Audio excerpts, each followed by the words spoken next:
प्रमुख असदुद्दीन ओवैसी की वो कौन सी अर्जी है जो कि सुप्रीम कोर्ट में मंजूर हो गई है। हमारे इस रिपोर्ट में इस बारे में बात करेंगे, जिससे योगी आदित्यनाथ को बड़ा झटका लग सकता है। जी हाँ, आपको बताना चाहेंगे असदुद्दीन ओवैसी के उस अर्जी के बारे में जिस पर लोगों की निगाहें अब जाकर रुक गई है। पूरे देश में वाराणसी, मथुरा, संभल और अजमेर जैसे शहरों में मस्जिदों के सर्वे को लेकर बवाल है। इस बीच सांसद असदुद्दीन ओवैसी की एक अर्जी गुरुवार को सुप्रीम कोर्ट में पेश हुई है। इसी पर अदालत ने सुनवाई पर सहमति जताई और 17 फरवरी की तारीख तय की है।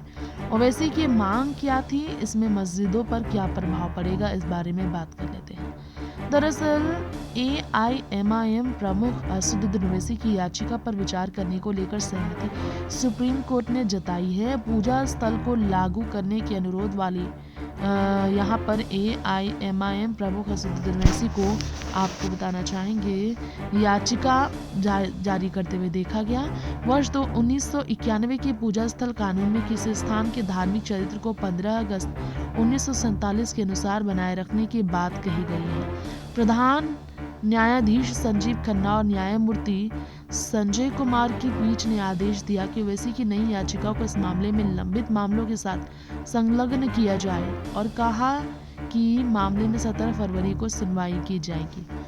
अब यहाँ पर अध्यक्ष ओवैसी की ओर से पेश हुए वकील निजाम पाशा ने कहा, अदालत इस मुद्दे पर विभिन्न याचिकाओं पर विचार कर रही है। नई याचिकाओं को भी उनके साथ संलग्न किया जा सकता है। प्रधान न्यायाधीश ने कहा है कि हम इस मामले को संबंधित अन्य मामलों के साथ संलग्न कर रहे हैं। अब देखना यह होगा कि ओवैसी की इस तरह की मांग पर पूजा स्थल बनाने को लेकर मंदिर मस्जिद से जुड़ा ये विवाद अब कौन सा रूप लेता है।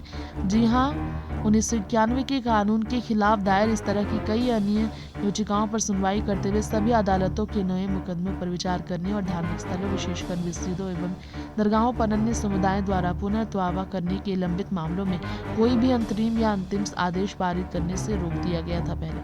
अब विशेष 6 पीठ याचिकाओं पर सुनवाई कर रही थी। इन पर याचिकाओं में वकील अश्विनी उपाध्याय द्वारा दायर मुख्य याचिका भी शामिल थी।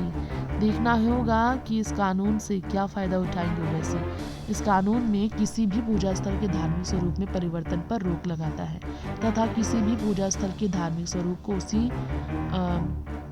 देखा जाए तो उसी रूप में बनाए रखने का प्रावधान करता है। 15 अगस्त 1947 को जो ये था, इससे मस्जिद में मंदिर को लेकर दावे और खुदाई के खिलाफ कदम ओवैसी का मजबूत होगा। केंद्र को कानून का प्रभावी क्रियान्वयन सुनिश्चित करने का निर्देश देने का अनुरोध भी ओवैसी के वकील ने याचिका में बताया है। ओवैसी के इन मामलों का जिक्र भी किया कि कई अदालतों ने हिंदूवादियों की याचिकाएं पर मस्जिदों के सर्वेक्षण पर आदेश दिया है।